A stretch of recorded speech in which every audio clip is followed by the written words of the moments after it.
Christmas Eve is one of those sermons where you reflect on the year a little bit, you know? And I think it's fair to say that we've been living through a bit of a storm. That's, of course, a metaphor for all the turbulent times that we're living through and we're a part of. But you know, those storms, they come and go. This storm that we've been living through feels a little bit like that perpetual storm on Jupiter that's been going on as long as human memory can get to. It's a perpetual storm. One thing follows on another, and it can get discouraging.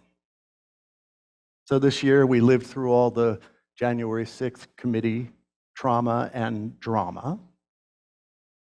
More importantly, Russia invaded Ukraine, and there's been a bloody and horrifying war. And the human toll is incredible. But on top of the human toll, there's that sense of the value of people, whether they're threatened in some way. Because that's what democracy is about, the value of individual people being able to share their ideas and have control over their destiny. And on top of that, there's social and economic unrest. It's a bit of a storm. Then, of course, we've turned the corner a bit on COVID, and that's all nice and everything, but we're still trying to recover from it. And I don't know about you, but I'm just waiting for the other What's going on? But the reality is that all of this is just background and noise to your life and my life, isn't it? Just some background noise. As I was thinking about that, about this congregation, those of you that I know, I realized that I don't know a lot about your personal storms. I think there's a reason for that. An interim pastor, and as an interim pastor, sometimes people don't connect that deeply and want to share that deeply.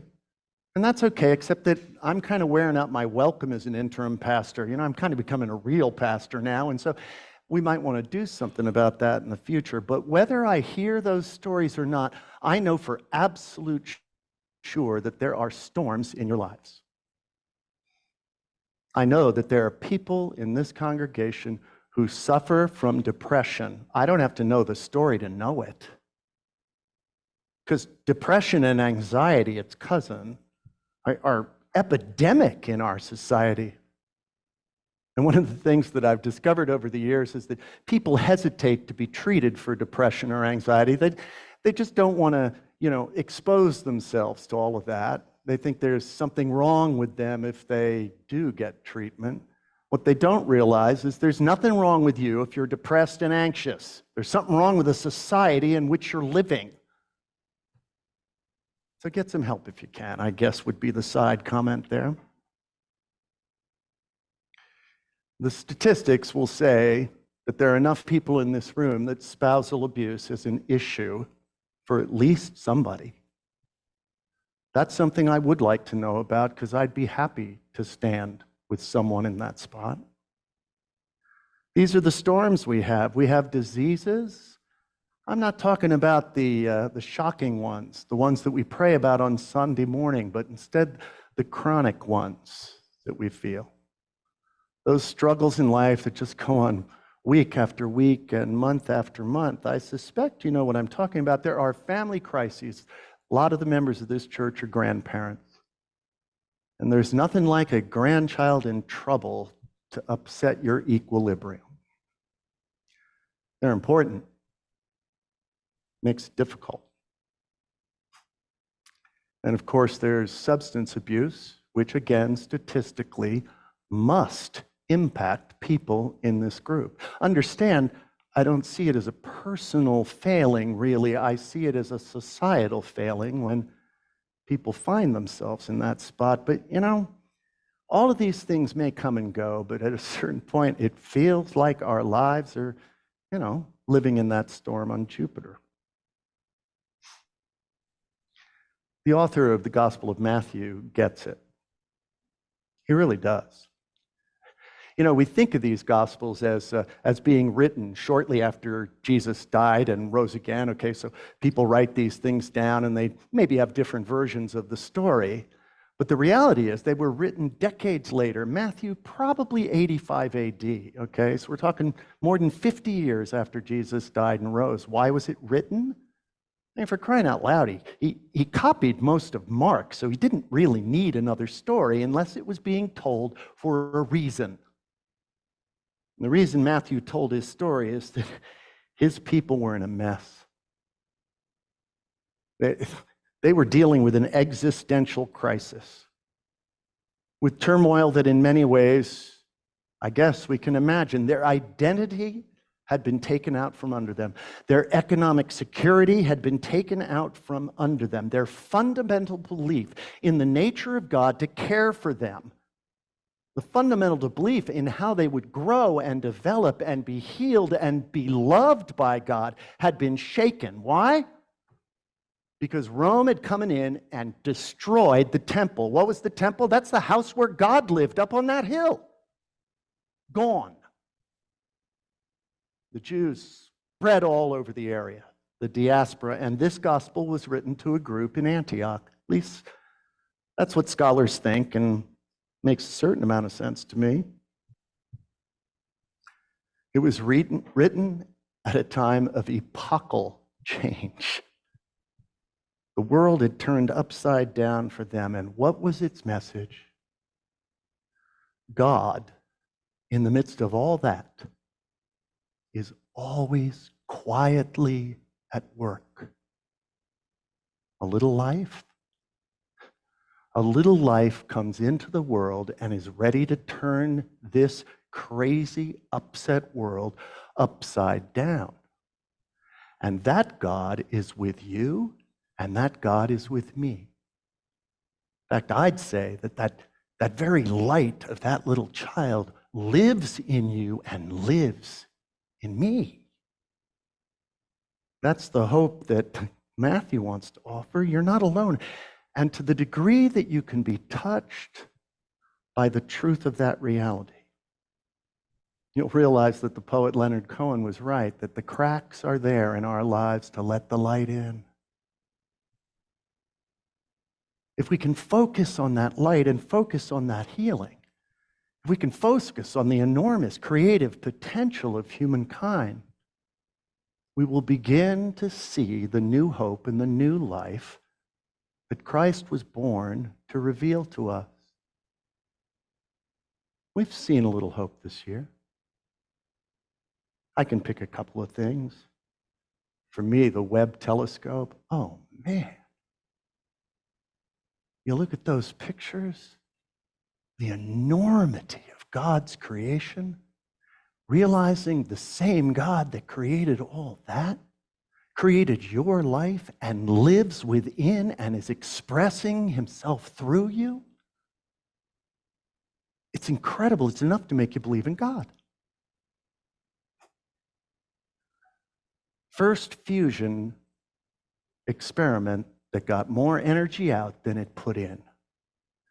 Now, okay, I understand we're 30 years off and, we're pretty much going to be drowning by the time it actually works, but still, that's an enormous thing to change. I'm with the people who think we shouldn't have shot for the moon, we should have shot for fusion. But it's coming. The hope is there. You can see the light coming through the cracks, that's for sure. And then I'm going to pick one that I'm not sure if you're going to agree with. I think the tone of the electorate has settled down. Oh, not the business models, not the yak, yak, yak that we hear on the airwaves. No, but I think the tone of the electorate has gotten tired of the nonsense and is willing to settle down. At least I glimpse that light myself. But how about you? In your storms, in your grief, in your struggles, what can you see?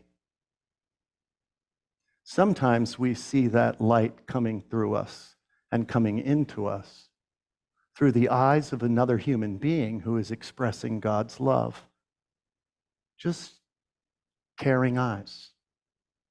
I'm sorry. A new strategy that comes to mind, courage that comes from someplace you do not understand, a sense of unexpected hope. A moment when music carries you somewhere else, not to be explained. Do you need to see some light, some hope? Here's an idea for you. Look in the mirror. Look deep inside and smile. I guarantee you, you'll get a smile back. And that actually has an impact.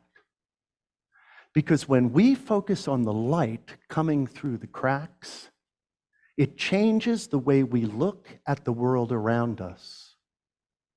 We're no longer overwhelmed by the clouds and the storm. You know, it takes our brain 3 seconds to have the impact of a negative event in our lives locked in. It takes 20 seconds for a good event in your life to be locked in. Now, there are good evolutionary reasons for that. We want to imagine the bad stuff so we don't get eaten by a tiger. I get it. But we're not in that spot now. And we have an opportunity to recognize the light, but it requires us to focus. What would happen if you spent 15 seconds, 20 seconds, 3 times a day, noticing some joy, some hope, some little glimpse of light that came into your life?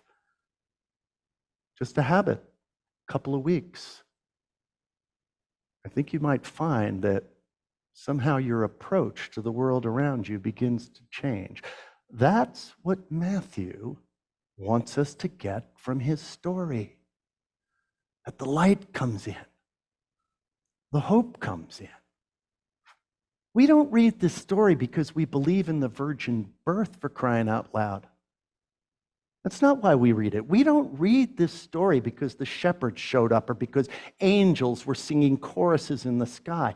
We don't read this story for that reason. For 2,000 years, we've been reading the story because somewhere inside, where the light of life, where the love of God lives within us, we can feel, sense, and know that the story is true. It's true that God is at work. It's true that God's light is with you and living with you, and that's where the hope is. And if we focus on that light, we will find out what Arthur Gossip found out, that by and by the gale will die down and the moon rises and throws a lane of gold to us across the blackness and the heaving of the tumbling waters. After all, it's in the nighttime and not in the day that star rises after star and constellation after constellation until this immensity of the bewildering universe looms before our staggered mind. And it is in the dark that faith becomes biggest and bravest. That's where wonder, the wonder of the faith, grows more and more. That's why we read the story. It's why we practice looking through the eyes of the Gospel of Matthew at the storming world around us. It's really why we say, year after year, Merry Christmas.